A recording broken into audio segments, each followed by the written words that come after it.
আসসালামু আলাইকুম। হাইতু সাবা রাদিয়াল্লাহু তৃতীয় খণ্ড হইতে বলা ওয়ালা ইবনে মাসউদ রাদিয়াল্লাহু বর্ণনা পূর্বে ইমাম বুখারী রাহমাতুল্লাহ হইতে বর্ণিত হুদায়বিয়া সন্ধি হাদিসে হযরত মেসার ইবনে মাখারামা রাদিয়াল্লাহু মারওয়ান রাদিয়াল্লাহু হইতে বর্ণিত হইয়াছে।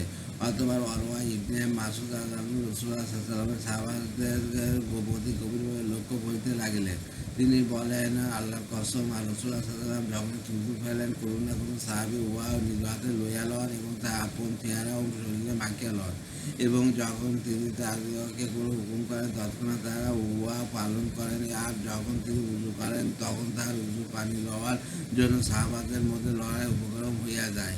যখন তিনি কথা বলেন তখন তার সম্মুখে তারা নিজেদের আওয়াজকে নিচু করেন এবং তার সম্মান ও উঁচু মর্যাদার কারণে তারা তার প্রতি পূর্ণ দৃষ্টিতে তাকাতে পারেন না।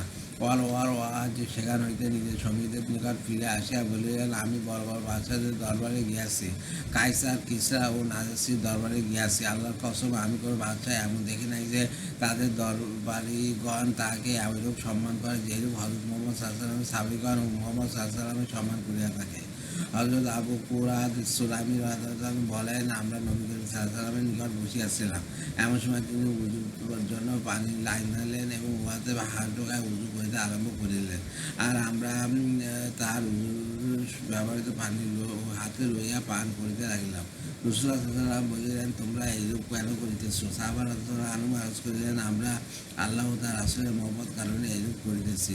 রাসূলুল্লাহ সাল্লাল্লাহু আলাইহি ওয়াসাল্লাম বলিলেন, যদি তোমরা চাও যে আল্লাহ ও তাঁর রাসূল এবং তারা তোমাদেরকে মহব্বত করেন, তবে তা যখন তোমাদের নিকট কেউ আমানত রাখে তখন উহা আদায় করিবে। যখন কথা বলিবে সত্য বলিবে। কেউ যদি তোমাদের প্রতিবেশী হয় তবে তাহার সহিত সদ্ব্যবহার করিবে। হযরত ইবনে জুবাইর রাদিয়াল্লাহু নবী করিম সাল্লাল্লাহু আলাইহি ওয়াসাল্লামের রক্তপান করা। হযরত আমির ইবনে আব্দুল্লাহ ইবনে জুবাইর রাদিয়াল্লাহু বলেন, তাহার পিতা হযরত আব্দুল্লাহ ইবনে জুবাইর রাদিয়াল্লাহু তাহাকে এই ঘটনা শুনাইলেন যে রাসূলুল্লাহ সাল্লাল্লাহু আলাইহি ওয়াসাল্লাম সিংহা লাগাইতেছিলেন। এমন সময় তিনি তার খেদমতে হাজির হইলেন। সিংহা লাগানো শেষ হইলে রাসূলুল্লাহ সাল্লাল্লাহু আলাইহি ওয়াসাল্লাম তাহাকে বললেন, হে আব্দুল্লাহ, এই রক্ত লইয়া যাও এবং উহাকে এমন জায়গায় ফেলিয়া দাও যেখানে তোমাকে কেউ না দেখে। রাসূলুল্লাহ সাল্লাল্লাহু আলাইহি ওয়াসাল্লামের ঘর হইতে বাহির হয়ে আসিয়া তিনি সেই রক্ত নিজে পান করিয়া ফেলিলেন। অথবা যখন রাসূলুল্লাহ সাল্লাল্লাহু আলাইহি ওয়াসাল্লামের নিকটে ফিরিয়া গেলেন তখন তিনি জিজ্ঞাসা করেন, হে আব্দুল্লাহ, তুমি সেই রক্ত কি করিয়াছ? হযরত আব্দুল্লাহ রাদিয়াল্লাহু বলিলেন, আমি উহা এমন গোপন জায়গায় ফেলিয়া দিয়াছি যে আমার জানা মতে লোকদের মধ্যে কেউ জানিতে পারিবে না। রাসূলুল্লাহ বলিলেন, মনে হয় তুমি নিজে উহা পান করিয়া লইয়াছ। তিনি বললেন, হ্যাঁ। বলিলেন, কেন রক্তপান করিলে? তোমার দ্বারা লোকদের ধ্বংস এবং লোকদের দ্বারা তোমার জন্য ধ্বংস। ইয়াতে হাজরত ইবনে মক্কা আক্রমণ ও উহাতে আক্রমণ জুবাইর রাদিয়াল্লাহু শাহাদাতের ঘটনার প্রতি ইঙ্গিত করিয়াছে। হযরত আবু মুসা রাহমাতুল্লাহ বলেন, হযরত আবু আসিম রাহমাতুল্লাহ বলিয়াছেন, লোকদের ধারণা এই যে হযরত আব্দুল্লাহ ইবনে জুবাইর রাদিয়াল্লাহুর মধ্যে যে অস্বাভাবিক শক্তি পরিলক্ষিত হইয়াছে তা সেই রক্তের কারণে। অপর এক রিওয়ায়াতে আছে, লোকদের ধারণা এই যে হযরত আব্দুল্লাহ ইবনে জুবাইর রাদিয়াল্লাহুর অসীম অপরিসীম শক্তি ছিল, তার রাসূলুল্লাহ সাল্লাল্লাহু আলাইহি ওয়াসাল্লাম সেই রক্তের শক্তি ছিল। হযরত আব্দুল্লাহ ইবনে জুবাইর রাদিয়াল্লাহুর গোলাম হযরত কায়সান রহমতুল্লাহ বলেন, হযরত সালমান রাদিয়াল্লাহু রাসূলুল্লাহ সাল্লাল্লাহু আলাইহি ওয়াসাল্লামের খেদমতে যাওয়ার সময় দেখিলেন হযরত আব্দুল্লাহ ইবনে জুবাইর রাদিয়াল্লাহুর হাতে একটি কাঁসার পাত্র। তিনি উহা হইতে কিছু একটা পান করিয়া রাসূলুল্লাহ সাল্লাল্লাহু আলাইহি ওয়াসাল্লামের নিকট হাজির হইলেন। রাসূলুল্লাহ সাল্লাল্লাহু আলাইহি ওয়াসাল্লাম তাকে জিজ্ঞাসা করলেন, কাজ শেষ করিয়াছ? তিনি উত্তর দিলেন, জি হ্যাঁ। হযরত সালমান রাদিয়াল্লাহু জিজ্ঞাসা করলেন, ইয়া রাসূলুল্লাহ, কি কাজ ছিল? রাসূলুল্লাহ সাল্লাল্লাহু আলাইহি ওয়াসাল্লাম বলিলেন, আমি তাহাকে আমার সিংহার রক্তগুলি ফেলিয়া দেওয়ার জন্য দিয়াছিলাম।